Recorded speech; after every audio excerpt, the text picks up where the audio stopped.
conversations with the bartender and like commenting on the other guy's conversations with the bartender.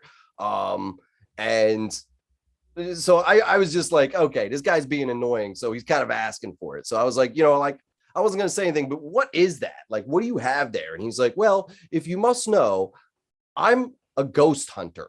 And I was like, here we go. Time for some comedy. And I just roasted this guy. He was like, I felt a little bad for him because he was like probably somewhat on the spectrum or something. But he was like, aren't we all? He was trying to get, we are. I think we all are now. We have Facebook and Instagram to thank for that. Exactly. So, but well, speaking of which, isn't that a topic for today? Very interesting.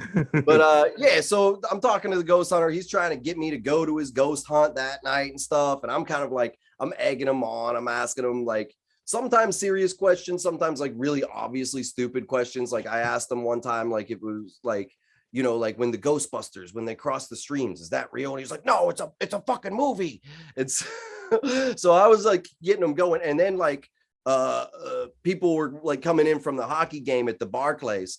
And so like people were just like kind of starting to like listen in, and it was like a little bit of like a show, me roasting this guy. And eventually he left. And then the guy that was on the other side of the bar came over and started talking to me. He's like, yo, man, like, you're hilarious. What's your story? That kind of thing. And we got to talk about how I act and, how I wanted to get into voiceover. And he was like, I got a studio. I can, help you record your voiceover demo. And I was like, wait a minute. Black guy in Brooklyn with a studio.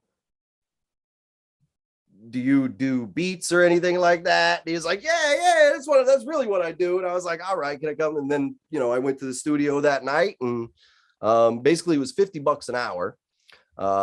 And I got blackout drunk recording and woke up the next day, and I was like, fuck, because I was like, bro.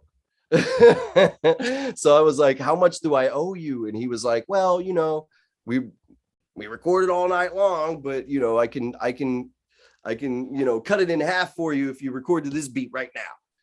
And so we did another song, and then I've just been like, I've just been recording with Cortex ever since. So that's like the story of how I met my producer and how I like officially became Johnny Raps. I always wanted to be a rapper, but I never had the outlet. And